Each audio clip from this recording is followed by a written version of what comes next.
Well, that was a fun chat, boys, about Belgium. But now I think it's time that we move on to the debate of the episode, which obviously, keeping on with the World Cup theme, I'm going to ask you the big question. What is the best World Cup ever? Best World Cup ever, in my opinion, probably from my age as well. And Jordan's very nervous I'm going to pick his. The one that, I don't know, it's a toss-up between 2018 and 2014, I'll be honest. And I'm going to go take away the England bias, I'm going to go 2014. Mainly because I think 2014 just has the best moments, the most moments that are most memorable, and it's just an all-round amazing tournament. You go with. Was that yours? That was mine. Yeah. I didn't think that was yours. I've gone for 2014, and I've got so much stuff to back it up as well. So, what's yours? Mine. Thing is, I thought he was going to go for a certain World Cup, and that World Cup. A certain World Cup? No, a very particular World Cup, and he hasn't said that. Therefore, I'm going to change last minute. I was going to go for South Korea, Japan in 2002. Right.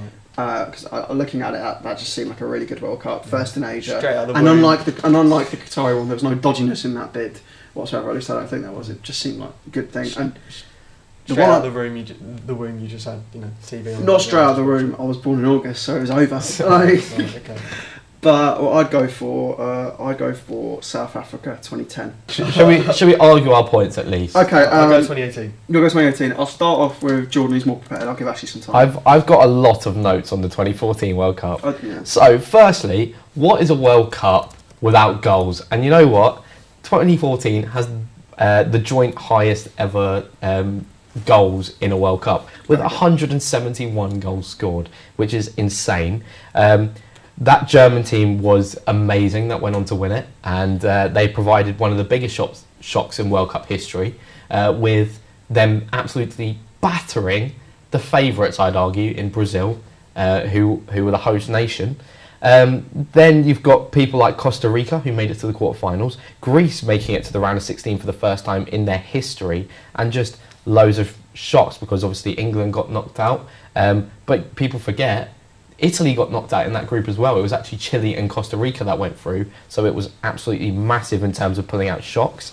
Ochoa, one of our cult heroes of the World Cup, really came into his own in this World Cup. Ospina as well, yeah. And just the story of Brazil in general was amazing. James Rodriguez balling out, closer becoming the all-time leading World Cup goal scorer. Just Suarez biting people left, right and centre. Just everything about this World Cup was great. And then as well, it was just quite vibey because Brazil was just brilliant. So it was just from start to finish, there was unbelievable moment after unbelievable moment. So for me, 2014 is by far the best World Cup, especially in our lifetimes. I'm not going to lie, you've made a decent case for that. It's a decent case. It's a decent case. Outstanding. It's alright, substandard. Ashley, what do you reckon? You're going first, next. I'm going first. You go next. I mean, the thing is, I don't know why I've switched to 2010 last minute, because I've actually not prepared anything for that. I've prepared everything. Just do your World Cup that you were going to do originally then. Do what I was going to do originally with 2002. While I do love 2010, I do think that's probably the best one. It's the one I haven't prepared for, so I'll go for 2002.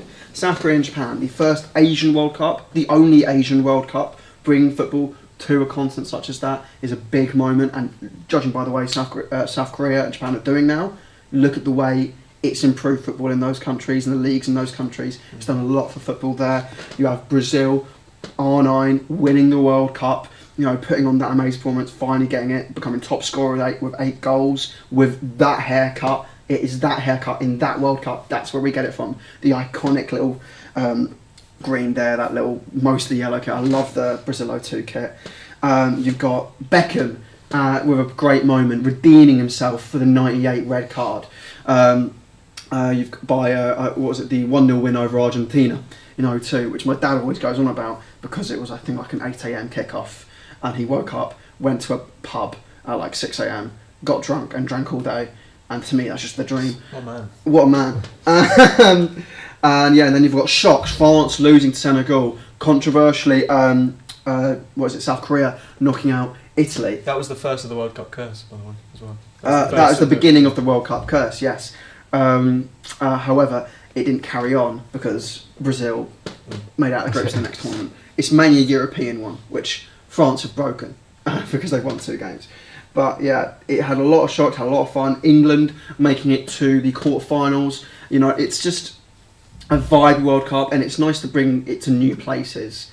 I say this at the same time of not agreeing with Qatar on any level whatsoever, but it's nice to bring it to new places that play football. That's what I'm going to add to that. Like, as much as do they?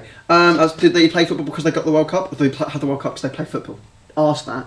Who came first, chicken or the egg? If football had to come to the Middle East for a World Cup, why didn't it go to like? This is not what we're debating.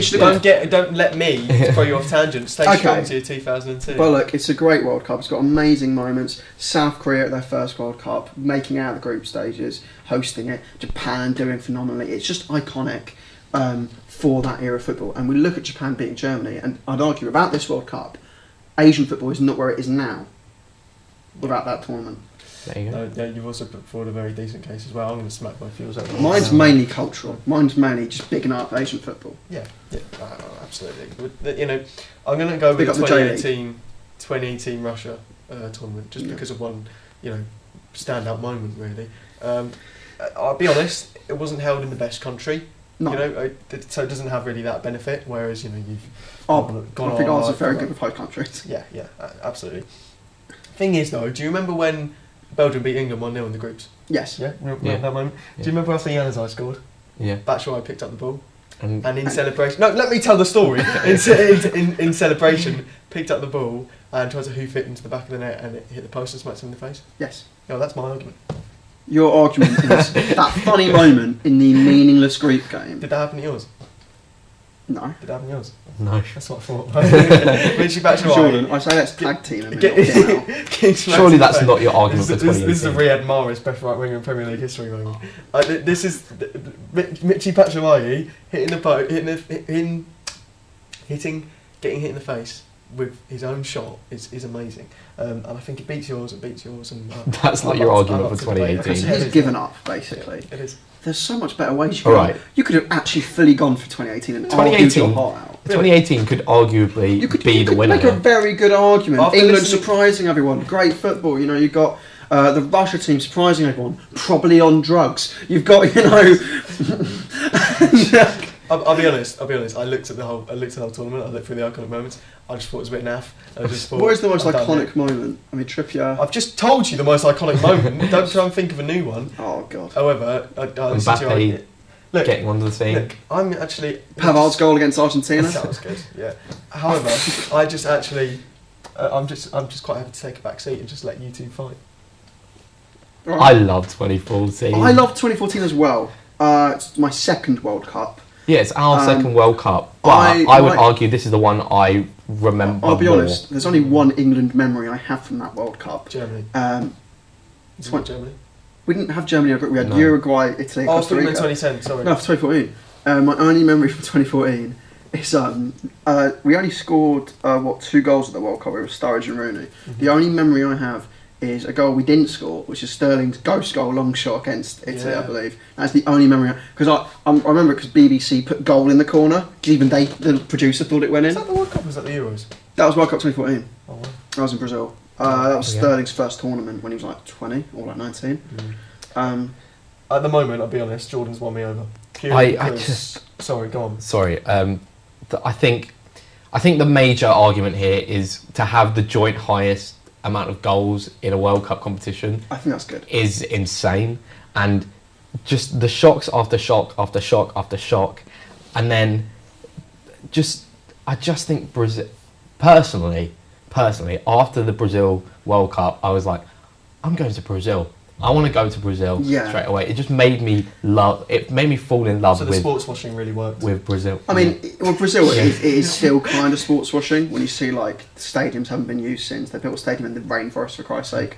But it's a massive footballing country. Yeah. Like, it makes sense that Brazil host the World Cup. I'd argue Brazil is one of the biggest footballing countries in the world. They are football mad over there. Exactly. The biggest footballing countries outside of England, I'd say, are like, you think Brazil, Argentina, Spain, it's just, they're one of the best teams at football. Speaking of Spain absolutely flopped in this one. Well, yeah, because of the World Cup curse. And guess what? No one expected it. And and to be fair, that's another iconic moment of Spain getting knocked out. I don't want to mention it to give you more arguments, but I feel like we're inevitably getting towards you winning this argument.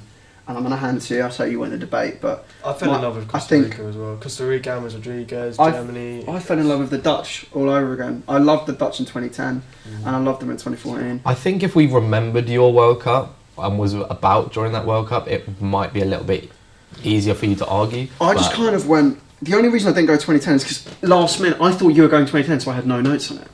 And I thought I'll go for a surprise one. But 2010, I'm being honest, is my favourite World Cup. It was my first one, and all I think of is the Jubilani. That's all I think of. I dream about it every day. Vuvuzelas. Well, iconic that tournament. Yeah, I hate them. You hate them? I quite like them. They were annoying as hell. Okay. Another thing, just quickly about. I think we've decided that wins. Yeah, 2014. Another thing, just really quickly about the World Cup. Do you remember the trailer that I think Nike put out of it? The cartoon. Yeah. So unreal. Mate, that's not even the best one. The cartoon one was good, but I think the best one is Winner Stays On. But Winner Stays On. Winner Stays. That's not a World Cup. It was released for the World Cup because they were all playing in their international kits, and then they ended up playing. Wait, Winner Stays On. That was the one in the park. They were in the park, and at the end they're in a stadium. Oh yeah. That was for 2014 World Cup. That one. And the cartoon one was super. Nike one. Nike had hit peak Nike. Well, there you go.